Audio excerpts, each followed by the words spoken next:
Hallelujah. हमारे प्रभु यीशु मसीह के नाम में आपको शुभकामनाएं। ठीक है ना? प्रभु की कृपा में ही है ना सब? इस दुनिया में चाहे हम कितने भी अच्छे रहने के बारे में सोचें, बिना प्रभु की कृपा के हम अच्छे नहीं रह सकते हैं ना। इसीलिए हर दिन प्रभु के वचनों को पढ़कर ध्यान दे करके प्रार्थना करने का अभ्यास करना होगा। हर दिन प्रभु के वचनों को पढ़ा कीजिए, घुटनों पर बैठकर अभ्यास करना सीखिए। आपकी जिंदगी में एक नया चमत्कार को महसूस कर पाएंगे। इस तरह टीवी में प्रभु के वचनों को सुनने तक ही सीमित मत रहिए। आप खुद भी प्रभु से सीधे बात करना, प्रभु के शब्द सुनना, प्रभु से संभाषण करना, उनके बारे में सोचना, इनकी आदतें रखिए। हमारे प्रभु सजीव हैं, हमसे बात करते हैं, हमें ताकतवर बनाने वाले हैं, हमें आदर देने वाले, हमारे परेशानियों को जानने वाले, हमारे हर तरह से मदद करने वाले। इसीलिए इंसानों पर भरोसा रखने से अच्छा है कि प्रभु का सहारा ले ले। ऐसे उस वक्त एक भक्त ने कहा, आज यीशु प्रभु को मानने वाले किसी भी इंसान को किसी तरह की कमी नहीं होगी। सबके तरह हमें भी मुश्किलें आएंगी, किसी भी तरह की परेशानियां आ सकती हैं, तकलीफें रहेंगी, आपत्तियां आएंगी, कमियां रहेंगी, बिना किसी के आप इस दुनिया में आराम से रहना चाहते होंगे शायद, है ना? ऐसा नहीं होता है। चाहे कुछ भी हो जाए, अगर प्रभु तुम्हारे साथ हो तो सभी के साथ तुम हिम्मत से ही काम लोगे और खुश रहोगे, प्रभु के गवाही बनकर जीने लगोगे। इसीलिए इस यीशु प्रभु को अपना व्यक्तिगत जीवन में प्रभु बना लो। प्रभु की कृपा आपके जिंदगी पर हमेशा रहेगा।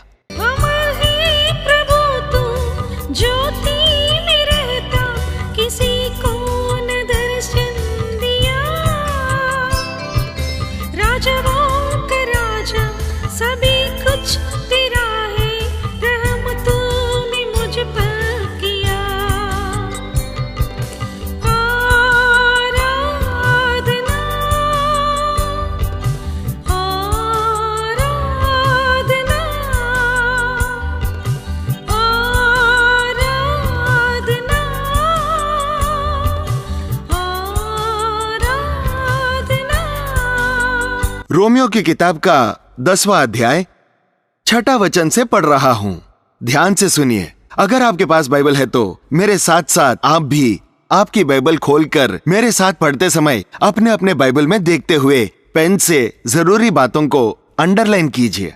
प्रभु हमारे साथ बाइबल पढ़ते समय भी बात करते हैं। वो यहाँ क्या कह रहे हैं कि वचन तेरे निकट है, तेरे मुंह में है और तेरे मन में है। ये वही विश्वास का वचन है जो हम प्रचार करते हैं कि यदि तू अपने मुंह से यीशु को प्रभु जानकर अंगीकार करे और अपने मन से विश्वास करे कि परमेश्वर ने उसे मरे हुओं में से जिलाया तो तू निश्चय उद्धार पाएगा। देखिए, यीशु मसीह का सुसमाचार जब आप सुनते हो तो तब उसमें से आपको यह बात जानना है कि वो प्रभु है, वो हमारी सहायता करेंगे। हाँ, तो आप कई दिनों से प्रभु के वचनों के बारे में टीवी में सुन रहे हैं ना? क्या आपका उद्धार हुआ है? आप ऐसे क्यों देख रहे हैं? क्या आपको उद्धार प्राप्त हुआ है? काफी लोग ये कहते हैं, उद्धार पाना है जी, कैसे उद्धार पाएं ये समझ में नहीं आता। सच है ना? आज काफी लोग यीशु के पास चंगा होने के लिए जाते हैं, ठीक होकर जाते हैं, पर बिना उद्धार प्राप्त किए ही चले जाते हैं। काफी लोग प्रभु से ये चाहिए वो चाहिए कहते रहते हैं। प्रभु हमारे दयावान प्रभु हैं, जो मांगे वो सब देते हैं, प्रार्थना का जवाब देते हैं। प्रभु हालेलुया, प्रभु की स्तुति कहा करते हैं। पर आप लोग अब तक बिना उद्धार पाए ही रह जा रहे हैं। क्या आप उद्धार पाए हैं? देखिए, उद्धार हर एक को आसानी से उपलब्ध होनी चाहिए, इसीलिए परमेश्वर ने हम पर यह कृपा बरसाई है। इसे समझ लीजिए। जब भी आप मेरे प्रचार किए वचन को सुनते हो, हम कितने महान इंसान हैं ये बताने से कुछ फायदा नहीं होगा, या फिर मेरे बारे में जानकर आपको कुछ फायदा नहीं होगा, पर मैं जिस महान यीशु मसीह के बारे में बताता हूं ये आपको जानना है। ये यीशु किस तरह के प्रभु हैं ये आपको जानना होगा। किस लिए हम यीशु प्रभु को प्रभु की तरह आराधना करते हैं ये हमें पता करना होगा। किस वजह से यीशु मसीह इस दुनिया में आकर गए हैं इसके बारे में जानना होगा। हम जिस प्रभु के बारे में बता रहे हैं वो क्रूस पर चढ़ाए गए प्रभु, ये हम आपको बता ही रहे हैं ना। वो इस दुनिया में आए थे हमारे पापों के लिए मरने के लिए, हमारे पापों को पूरी तरह धोने के लिए। वो प्रभु बनकर इस दुनिया में आए और पापों से मिली मौत की जहर को वो पीकर हमारे पापों के वजह से उनके क्रूस पर मरने के द्वारा वो मौत पर जीत हासिल कर पाए। मरे हुए मसीह 3 दिन बाद फिर जीवित हो गए और पुनरुत्थान प्रभु बन गए। इस पर अगर भरोसा करते हो तो मेरे पापों की वजह से ही यीशु इस दुनिया में आए हुए थे। मेरे पापों को धोने के लिए उन्होंने खुद क्रूस पर सजा भुगती और उन्होंने मेरे पापों को धोकर 3 दिन मौत की छाया में रहकर दोबारा से जीवित होकर खड़े हुए। इस बात को अगर तुम भरोसा करो तो तुम उद्धार पाओगे। तुम्हें अपने दिल से भरोसा करना होगा और अपने जुबान से उसे मानना होगा। देखिए, काफी लोग दिल से मानते हैं पर जुबान से नहीं मानते। छिपकर वे यीशु प्रभु के बच्चे बनकर रहना चाहते हैं। यीशु पर जो भरोसा करते हैं उनको उनके बारे में गवाही देने के लिए शर्मिंदा होने की जरूरत नहीं है, डरने की जरूरत नहीं है। यीशु मसीह का अपने दिल में अंगीकार करने के बाद अपने जुबान से उन्हें प्रभु कहकर पुकारना होगा। अपने पापों का पश्चाताप करके, तुम्हारे पापों को मानकर, भुलाकर यीशु मसीह को अपने उद्धारकर्ता के रूप में स्वीकारते हो, तभी उनके वचनों पर तुम चल पाओगे। देखिए, आजकल ऐसे कई टीवी कार्यक्रमों को देखने वाले सभी लोग अच्छे से प्रभु की बातें सुनते हैं, प्रभु से मिल रही कृपा का लाभ उठा रहे हैं। जब तरह तरह की प्रार्थना विनतियां हम प्रभु के समक्ष में लेके जाते हैं, तब प्रभु हमें जवाब दे रहे हैं, ये महसूस करके खुश हो रहे हैं। पर ये काफी नहीं है जी। प्रभु जब अद्भुत कार्य कर रहे हो तो कारण है कि तुम्हारा विश्वास उन पर अधिक जागे। तुम एक अद्भुत अपनी जिंदगी में महसूस करने के बाद एक महान मसीह के बारे में तुम्हें पूरी तरह से जानना होगा। इस मसीह को तुम्हें अपना दिल को समर्पित करना होगा। और देखिए क्या लिखा है, क्योंकि धर्मकर्ता के लिए मन से विश्वास किया जाता है और उद्धार के लिए मुंह से अंगीकार किया जाता है, कि यदि तू अपने मुंह से यीशु को प्रभु जानकर अंगीकार करे, अपने मन से विश्वास करे कि परमेश्वर ने उसे मरे हुओं में से जिलाया, तो तू निश्चय उद्धार पाएगा। अपने मुंह से यीशु प्रभु को जानकर अंगीकार करें और अपने मन से विश्वास करें कि परमेश्वर ने उसे मरे हुओं में से जिलाया, तो तू निश्चय उद्धार पाएगा। क्योंकि धर्मकर्ता के लिए मन से विश्वास किया जाता है और उद्धार के लिए मुंह से अंगीकार किया जाता है। धर्मकर्ता के लिए मन से विश्वास किया जाता है और उद्धार के लिए मुंह से अंगीकार किया जाता है। दिल का और जुबान का काफी नजदीक का रिश्ता होता है जी, क्योंकि जो मन में भरा है वही उसके मुंह पर आता है, ऐसे प्रभु का वचन कहता है। तुम्हारा मन में जो जो बातें हैं वही तुम्हारी असली स्थिति है। जो तुम्हारे दिल में है अगर वही तुम अपने जुबान से व्यक्त कर रहे हो तो तुम एक भावना वाले इंसान हो। दिल में एक और जुबान पर एक रख के बोलने वालों को शायद वेशधारक या धोखेबाज कहा जाता है। पर जब तुम मसीह के बच्चे बन जाओगे, तुम एक भावनात्मक व्यक्ति बन जाओगे, क्योंकि तुम जो अपने दिल में रखोगे वही तुम अपने जुबान से व्यक्त करोगे। इसीलिए एक सच्चा इंसान हाँ तो हाँ और ना तो ना इस विचार के साथ जीना चाहिए, ऐसे प्रभु का वचन में बताया गया है। क्या तुम अपने प्रभु पर भरोसा रखते हो? और अगर रखते हो तो क्या तुम उसे अपने जुबान से मानते हो? उनकी गवाही देने के लिए क्या तुम तैयार हो? जब तुम मन में प्रभु को स्वीकारोगे तब तुम्हारा उद्धार हो जाएगा। यहूदियों और यूनानियों में कुछ भेद नहीं, इसीलिए कि वो सबका प्रभु है और अपने सब नाम लेने वालों के लिए उदार है। सब नाम लेने वालों के लिए उदार है। कितने महान यीशु प्रभु हैं देखिए। उनके पास प्रार्थना करने वाले कोई भी हो, वो चाहे यहूदी हो या यूनानी हो, भारतीय हो या अमेरिका का रहने वाले हो, कोई भी इंसान हो, किसी भी जात का हो, किसी भी जात या धर्म का हो, उनके नाम पर प्रार्थना करने वाले सभी पर उनकी कृपा होगी, ऐसे कह रहे हैं वो। उनके नाम में प्रार्थना करने वाले उन सारे लोगों का इच्छा पूरी करने जितना अमीर है वो, ऐसे बता रहा है। इतने महान प्रभु के पास आप कोई भी प्रार्थना कर सकते हैं। भाषाएं, जात, कुल, कोई रुकावट नहीं है। चाहे किसी भी हाल का इंसान हो, चाहे गरीब हो या धनी, ज्ञानी हो या महाज्ञानी, पुरुष हो या स्त्री हो या कोई भी हो, यीशु के नाम से प्रार्थना करने वाले उन सभी का इच्छा पूरा करते हैं वो। ये बात को आप जान लीजिए। सिर्फ हमारे जैसे लोगों का प्रार्थना करने पर ही चमत्कार होंगे, ऐसे विचार में मत रहिए आप खुद अपने आप से यीशु मसीह के नाम में याद करने पर आप भी कोई चमत्कार को देख पाएंगे। जिस समय आप लोग प्रभु के नाम के महानता के बारे में जान लोगे, उनके प्यार को समझोगे, उन्हें अपने दिल में अपना रक्षक स्वीकार करेंगे, उनसे जब हम उद्धार प्राप्त करना शुरू करेंगे, तब हम शांत से नहीं रह सकते हैं जी, झूमे बगैर नहीं रह सकते जी। क्योंकि ऐसे और भी कई लोग हैं जो यीशु के बारे में जानते नहीं और मिट रहे हैं। उनके नाम में प्रार्थना करने से फायदा होता है, इस बात से अनजान काफी लोग हैं। इस यीशु मसीह के बारे में ना जानने वाले काफी लोग हैं। उन सबको बताना होगा। उन सबको बताने के लिए कोई तो होना चाहिए ना। इसीलिए हम ऐसे बता रहे हैं, आप भी बता सकते हैं, आपके आजू बाजू के लोगों को बता सकते हो, आपके सामने वालों को बता सकते हो, घर वालों को बता सकते हो, ऑफिस में काम करने वालों को बता सकते हो, कॉलेज में या हॉस्टल में काम करने की जगह में, आप जहां रहते हो वहां रहने वाले सभी को यीशु के बारे में, जो लोग अनजान हैं उनके प्यार के बारे में आप बता सकते हो, बताना होगा। उनके नाम से अनजान रहने वाले कई लोग परेशानी में हैं, नाश हो रहे हैं। हर साल अमेरिका देश में जब जाता हूं, न्यूयॉर्क सिटी में टाइम स्क्वायर सेंटर में, आधी रात वहां जाने पर कई लोगों को वहां देखने को मिला, जोड़ी जोड़ी, झुंड झुंड में सभी लोग अपने अपने मौज में उस गलियों में घूमते हुए देखकर, उस दुखावे की दुनिया में पता नहीं किसके तलाश में, पाप की राह में जो मिला वो खाकर हंसते जाते हुए लोगों को देखकर दिल पूरा भर आया। काफी सारे लोग अमेरिका के सारे लोगों को मसीही समझ रहे हैं ना? बिल्कुल भी नहीं। मसीही के देश के नाम से एक समय पर जाना जाता था, पर अब नहीं। अब यीशु क्रिस्त से अनजान व्यक्ति कई लोग हैं। कई देशों से वहां यात्रा करने आए हुए लोग, यूं ही आए हुए लोग, काफी देशों के लोगों का रहना देखकर मेरे बचपन में सीखा हुआ गीत, मेरा नाम भी ना जानने वाले लोग भी यहां कई लोग हैं। इस गीत को दोबारा से उस जगह पर चित्रीकरण किया गया था। अभी आप उस गीत को देखिए, देख लिया आपने? कितने लोग यीशु के बारे में न जानने वाले, किसी के प्यार के बारे में इच्छुकता जताने वाले यहाँ हैं। आप सभी को यीशु के बारे में बताने का सौभाग्य तो मुझे मिल गया, पर उस आधी रात के समय कई अलग देशों से आकर ठहरे हुए लोगों को वचन के बारे में बताने का मौका तो नहीं मिला, पर अलग अलग जाकर एक दो लोगों को बताने का मौका मिला। हाँ, यीशु के बारे में बताना है, क्योंकि जो कोई प्रभु का नाम लेगा वो उद्धार पाएगा।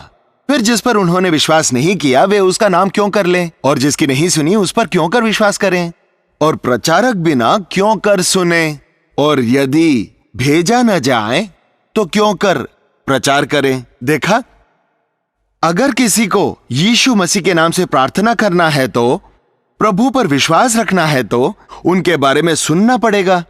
यीशु मसीह के बारे में जिसने सुना ही नहीं वो कैसे प्रार्थना कर सकते हैं? अगर सुनना है तो बताने वाले भी होना चाहिए ना।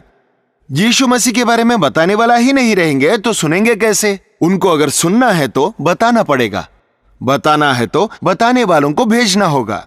आजकल हम लोग सुसमाचार बांटने का भार लेने की जरूरत नहीं समझते। काफी लोग मेरे पास आओ यही कहने वाले रह गए हैं। उस वक्त यीशु प्रभु ने आश्रम को बांधकर सारे पापी मेरे पास आओ ऐसे कहे नहीं, पर चलते हुए गांव गांव में जाकर जो मुसीबत में है उसे ढूंढकर उसका उद्धार किया। और आज वही काम मुझे और आपको करना है, मिलके करना है। इसीलिए प्रिय भाइयों और बहनों, तुमने उद्धार पाया है क्या? पहले यीशु को अपने दिल में बुलाओ, उनका नाम अपने जुबान से लो, तुम्हारे उद्धारक के रूप में उन्हें स्वीकार करो, उन्हें अपना दिल सौंप दो, उनका उद्धार का स्वाद उठाओ। फिर इस रक्षक के बारे में तुम अपने सारे लोगों में बता दो।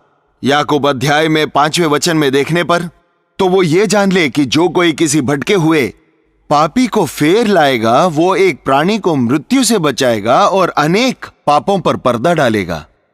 जो कोई किसी भटके हुए पापी को फेर लाएगा, अगर एक पापी को गलत रास्ते से फेर लाना हो तो उसे यीशु मसीह के सुसमाचार का प्रचार करना होगा। एक गलत रास्ते में जा रहे इंसान को हम जैसे पुकारते हैं, कुएं में गिरने जा रहा इंसान को हम जैसे आगाह करते हैं, वैसे ही शैतान के नर्क में जाते हुए इंसान को हमें प्रभु के वचन की मदद से आगाह करना होगा।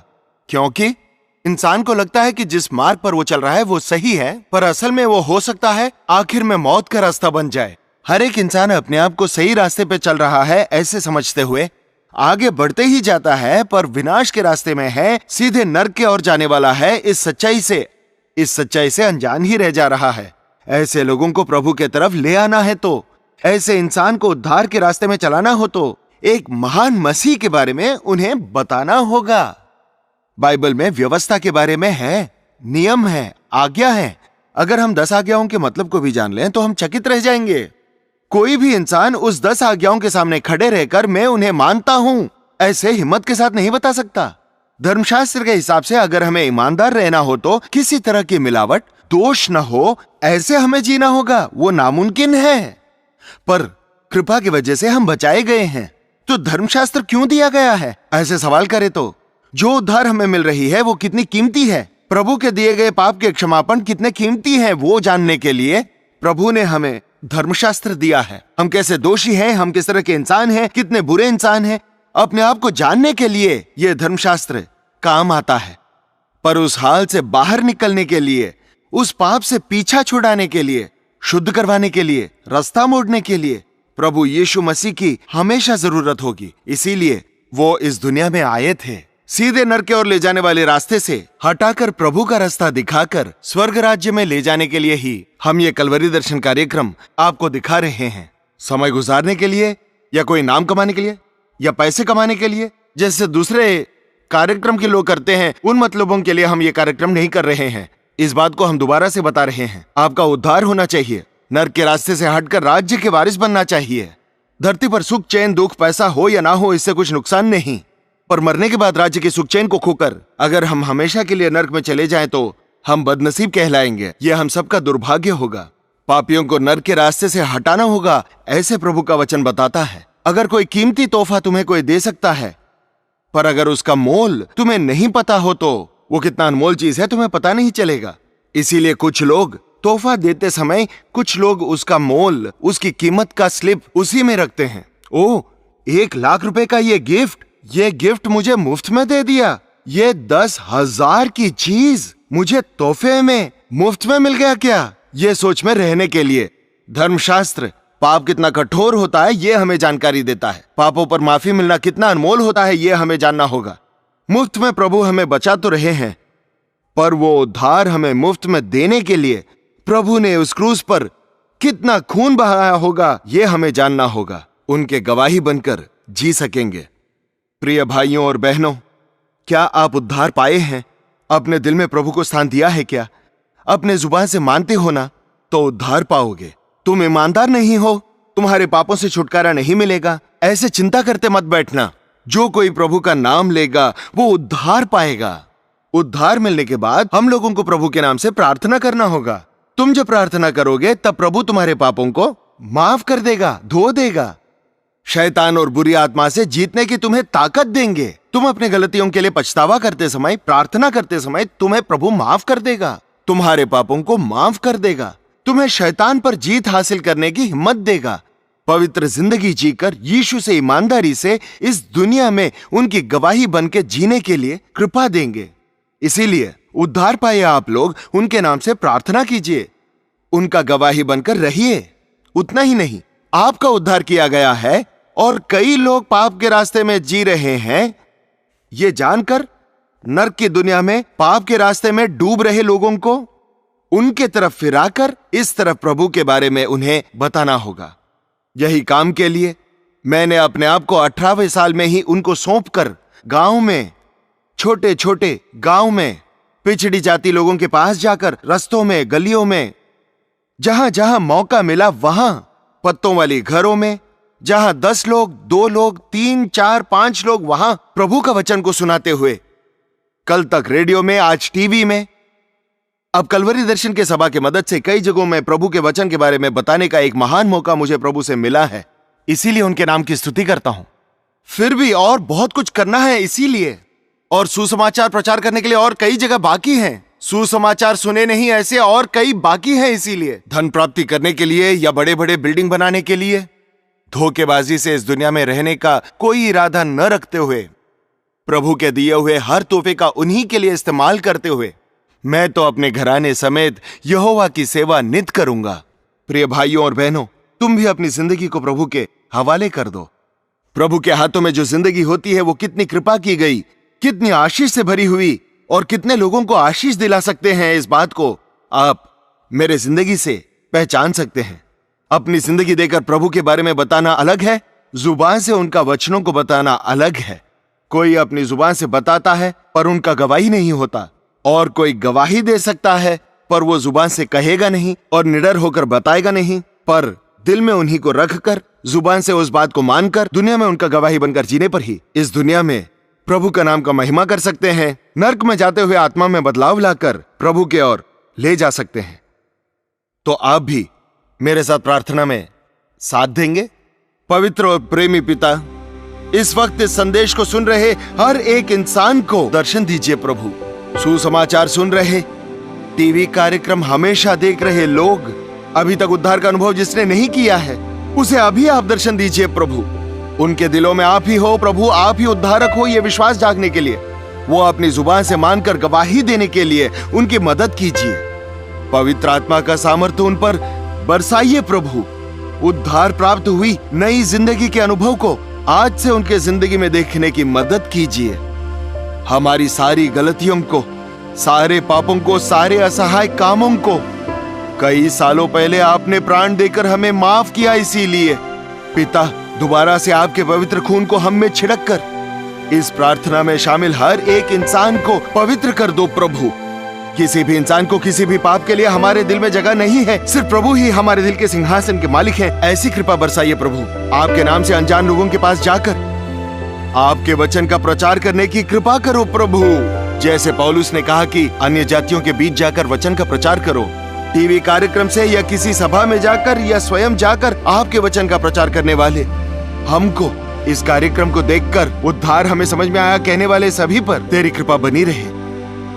चंगाई मिली है, सहायता मिली है तो गवाही देने तक सीमित नहीं रहेंगे। यीशु के नाम को जुबान से अंगीकार करते हुए इस नाम से अनजान लोगों के पास जाकर प्रचार करूं, इसके लिए मेरी सहायता कर। पवित्र आत्मा हमारे अंदर क्रिया करने के लिए हम हर एक को अपने सामर्थ्य से भर दें। यीशु के नाम से मांगता हूं पिता, आमीन।